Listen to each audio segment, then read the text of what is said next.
అక్కా చెల్లెలను కించపరిచే ఉద్దేశం తనకు ఎప్పుడు లేదన్నారు BRS working president KTR. RTC బస్సులో ఉచిత ప్రయాణానికి సంబంధించి తాను చేసిన వ్యాఖ్యలపై ఎక్స్ వేదికగా పోస్ట్ పెట్టారు.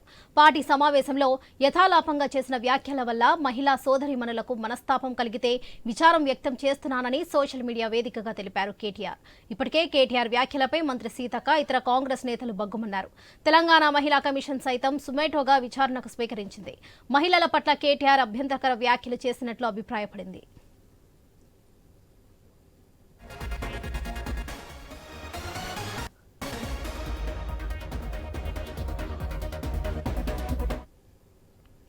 అక్కా చెల్లెలను కించపరిచే ఉద్దేశం తనకు ఎప్పుడూ లేదన్నారు BRS working president KTR. RTC బస్సుల్లో ఉచిత ప్రయాణానికి సంబంధించి తాను చేసిన వ్యాఖ్యలపై ఎక్స్ వేదికగా పోస్ట్ పెట్టారు. పార్టీ సమావేశంలో యథాలాపంగా చేసిన వ్యాఖ్యల వల్ల మహిళా సోదరీమణులకు మనస్తాపం కలిగితే విచారం వ్యక్తం చేస్తున్నామని సోషల్ మీడియా వేదికగా తెలిపారు కేటీఆర్. ఇప్పటికే కేటీఆర్ వ్యాఖ్యలపై మంత్రి సీతక్క, ఇతర కాంగ్రెస్ నేతలు బగ్గుమన్నారు. తెలంగాణ మహిళా కమిషన్ సైతం సుమోటోగా విచారణకు స్వీకరించింది. మహిళల పట్ల కేటీఆర్ అభ్యంతరకర వ్యాఖ్యలు చేసినట్లు అభిప్రాయపడింది. ఇక ఈ విషయానికి సంబంధించి మరిన్ని అప్డేట్స్ మా ప్రతినిధి రాజు అందిస్తారు. రాజు, చెప్పండి.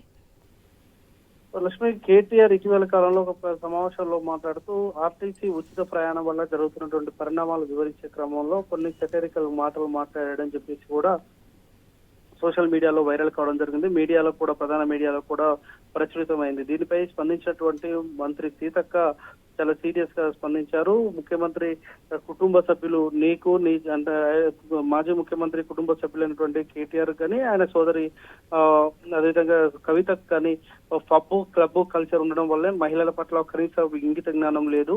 మీకున్నటువంటి నేచరు, మీకున్నటువంటి పద్ధతి అందరూ మహిళలకు ఉంటది అని అనుకోవడం భ్రమ అని చెప్పేసి వాళ్ళ మీద చాలా తీవ్రంగా స్పందించడం జరిగింది. మొత్తం యావత్ మహిళా లోకాన్ని కేటీఆర్ అవమానించాడని చెప్పేసి సారాంశంతో ఆమె కూడా ఒక మీడియా ప్రకటన విడుదల చేయడం జరిగింది. సో అదేవిధంగా కాంగ్రెస్ పార్టీకి సంబంధించిన ఇతర మహిళా నేతలు కూడా ఇదే అంశాన్ని చాలా సీరియస్ గా తీసుకుని కేటీఆర్ పైన విమర్శల వర్షం కురిపించారు.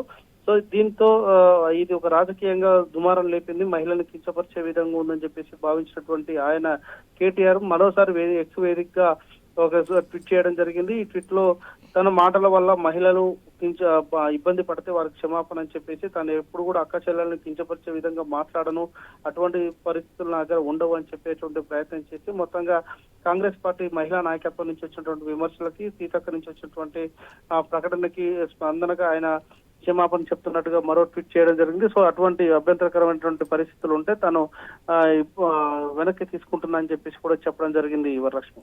Right Raju, thank you.